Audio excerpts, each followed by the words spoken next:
Police का व्यवहार और प्रशासन का व्यवहार है वो ठीक नहीं है। और यहाँ मैनपुरी का हमारे पास खबर आ रही है कि जहाँ समाजवादी पार्टी कार्यकर्ता नेता हैं उन्हें बंद कर रहा है प्रशासन। पुलिस का व्यवहार और प्रशासन का व्यवहार है वो ठीक नहीं है। ये फेस भारतीय जनता पार्टी को सफाया कर देगा। आप देखिए क्या हालत है, क्यों मारपीट हो रही, देखिए पुलिस क्या कर रही है। पुलिस कहाँ की तस्वीरें ये संभल की है और यहाँ मैनपुरी का हमारे पास खबर आ रही है कि जहाँ समाजवादी पार्टी कार्यकर्ता नेता हैं उन्हें बंद कर रहा है प्रशासन। जो मंत्री हैं उनके जो सहयोगी लोग हैं, परिवार के लोग हैं, वो खुलेआम घूम रहे हैं। अगर ये होगा तो लोकतंत्र सुरक्षित होगा। इसलिए मैं आपके माध्यम से अपील करना चाहता हूँ कि लोकतंत्र को बचाने के लिए बाहर आए, वोट डालें। कोई व्यक्ति खुद ही गुंडे की भाषा इस्तेमाल करता हो, जो भी सुना होगा आपके माध्यम से, और आपसे मैं उम्मीद करता हूं कि आप सच बोलें गुंडा कौन है। मुझे उम्मीद है कि आप अपने चैनल के माध्यम से ये तो बताओगे कि गुंडा कौन है।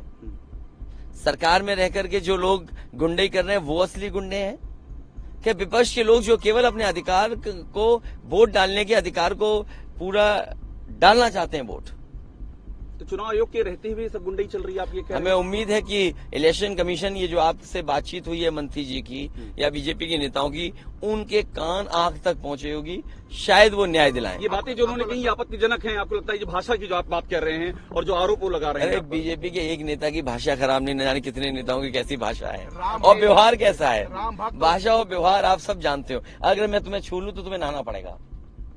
मैं तो नहा के आया हूँ और फिर छू लिया मैंने। नहीं तो भी नहीं नहाऊंगा मैं। नहीं नहाओगे तो तुम समाजवादी हो। ये मुद्दे क्यों बन रहे हैं?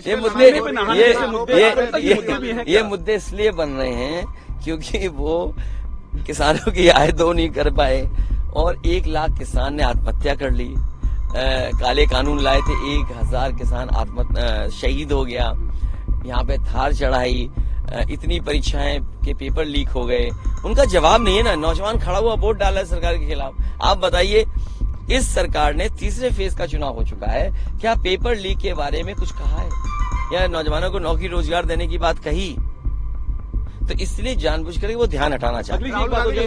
ये देखिए, राहुल गांधी के साथ संभल में सूचनाएं मिल रही हैं कि जो समाजवादी पार्टी के बूथ जो अच्छे हैं वहां पर पुलिस तांडव कर रही है, अन्याय कर रही है, प्रशासन अन्याय करा रहा है। इसी तरह किसनी से शिकायतें आ रही हैं, आपके करहल से शिकायतें आ रही थी।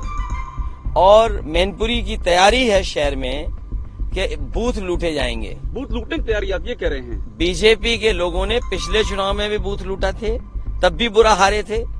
ये फिर बूथ लूटने की तैयारी कर रहे हैं। और मैं आपसे कह रहा हूँ, आप भी अपना 4-5 बजे के बाद मैनपुरी पहुंच जाना। बीजेपी के लोग बूथ लूटने की तैयारी कर रहे हैं। इन्फॉर्मेशन है इस बात की? मतलब आपके पास वो पिछली बार भी उनका व्यवहार ऐसा था। सोचिए, पिछली बार भी जिनका व्यवहार ऐसा ही हो, वो इस बार भी वही व्यवहार करेंगे।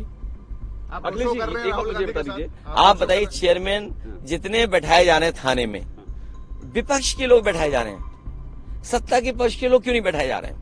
तो क्या मैनपुरी हरवाने के लिए किया जा रहा है? आपको क्या लग रहा है? ये जो पूरा चीजें आप बता रहे हैं, आपने कई सारे उदाहरण गिनवा दिए। मैंने तुम्हें छू लिया, तुम जाओ नहाओ जाके। नहीं मैं क्यों नहाऊंगा? नहीं, रोड शो नहीं कर रहे हैं हम लोग, एक कार्यक्रम कर रहे हैं। अच्छा, अखिलेश जी रेवन्ना पे कह रहे हैं कि वापस लाके उनको कड़ी से कड़ी सजा रेवन्ना को दी जाएगी। मैं कह रहा हूं कि उन बुनियादी मुद्दों से मत हटिए। आज बेरोजगारी का सवाल है, नौकरी का सवाल है, और जो विश्व गुरु या विकसित भारत का सपना दिखा रहे हैं, पर कैपिटा इनकम क्या है? किसान का गेहूं खरीदा क्यों नहीं जा रहा सरकार की तरफ से? मुनाफा किसको पहुंचाना चाहते हैं? ये सवाल हैं। हम और आप ध्यान न हटाएं। ध्यान हटाने के लिए उन पर समय समय पे बहुत सारे अभिनव हैं उनके पास, जो इस्तेमाल करते रहते हैं।